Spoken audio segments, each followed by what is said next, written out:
in New York before the 60s, there were no street performers at all. Mayor LaGuardia cleaned up the streets to a fare thee well. There were no beggars, and there were no street musicians. I don't know where they went, but there weren't any here. And that didn't change until Lindsay came around in 1970 and made it possible for street performing to occur legally again in New York. Underground, it took until 1985 for some musicians to start taking the tickets they were getting, which said things like, you're not allowed to entertain passengers. And they challenged those tickets, and slowly the certain lawyers, certain judges in the local courts started upholding the musicians' constitutional right to perform underground. And that's when things really started to change. Muni in 1987 started auditioning street performers, and kind of changed the landscape of street performing in New York by giving it an imprimatur and making people realize that it was okay. And it was just a few years before that we were actually writing a booklet so that street performers would know that they actually do have a right to perform on the streets. And there was a recognition that on certain subway stops, if the platform was very narrow, if it was during rush hour, you probably can't have performers in the subway system, but in certain subway stations, like in Times Square, the trains are on one level, but then there's a platform on the next level, and I see when I take the train into work the musicians and performers performing on that second level, and every time I walk by I go, amen.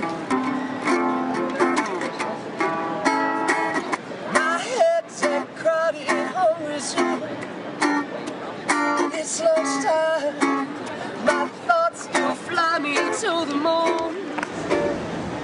Bottom lies remind me into dreams, but sleep. But when it comes to First Amendment rights, the same rule, it applies the same as it applies on the street or in the park or any public space.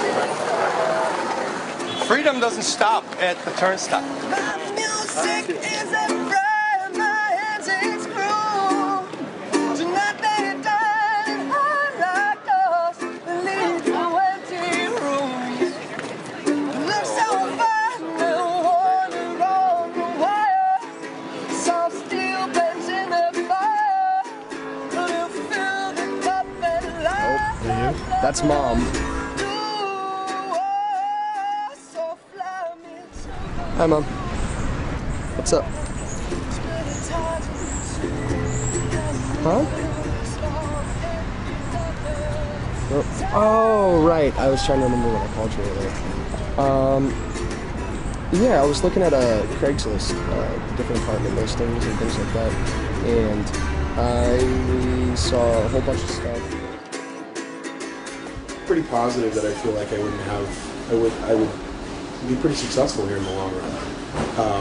What I do realize, though, is that as much as I'm falling in love with the city, I love playing in the subways. It's like I start to fall in love with the people when they come by. You know, you see some of the same ones over and over and new ones all the time, but the expressions are all the same, and you can really tell that they appreciate you. It's awesome. It's absolutely awesome. But I'm just so homesick. Beginning of a new song. Yeah. Let's see what I got here. It's really, really simple. What's it? Is it titled Mindy? What's that? What's the title? Mindy Jane? Mindy Jane. Hey, Mindy Jane, on the A train. Don't worry, I'm just visiting. That's all I got. Great. No matter what happens, you came out here and you got a song out.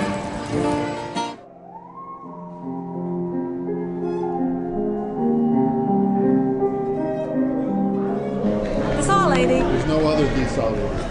Trademarked. I used to sit at the parking lot outside the Broadway Theater, and practice like in a remote corner. I didn't want to bother anybody. But one day I was practicing, and this guy and his son came over, and they were standing by me and listening to my playing for a while. And then the guy took out a $5 bill out of his pocket and he handed it to me. And I was like, why are you handing me money? And he said, well, we really enjoyed listening to you play and we want to show our appreciation. So I thought that was wild, and I ran into the theater to tell my friends what just happened, and they were like, oh, you gotta go and play outside the theater during intermission, because that's when all the buskers come. The audience comes out during intermission, and I start playing basically what was the only song I really knew well back then, which was Summertime by George Gershwin. And so I'm playing it, and people are gathering around, and people are smiling, and then they applaud. And then they started to put money into the box. And at the end of the 10-minute intermission, I made as much money as I was making at work that day. So that's when I was like, oh, wait a minute. Maybe I shouldn't be practicing at a remote corner of a parking lot. Maybe I should just be practicing on the street.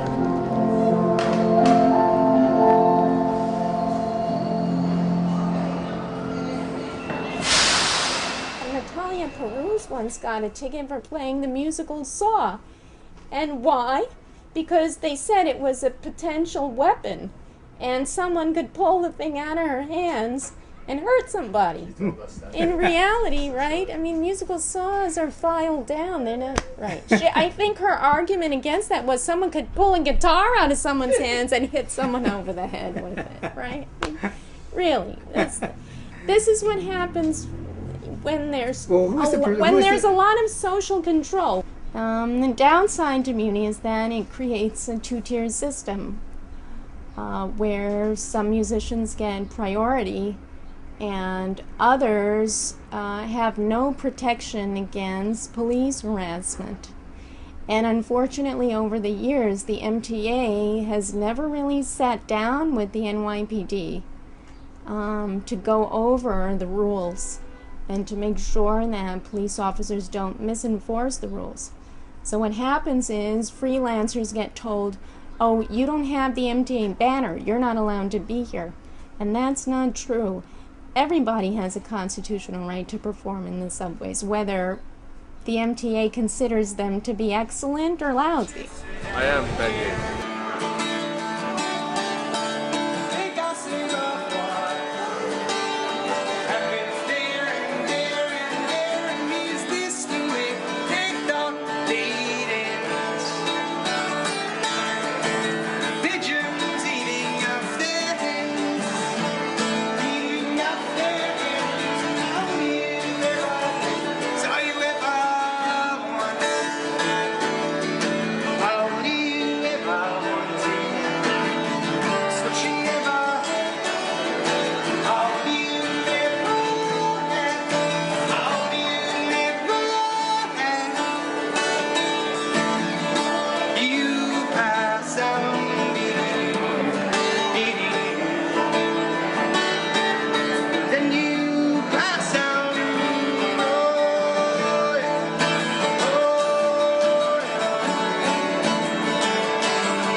So I guess we're ending the movie with me getting a ticket. Yeah, that's your story, Billy Rogan. All right. Bye, man.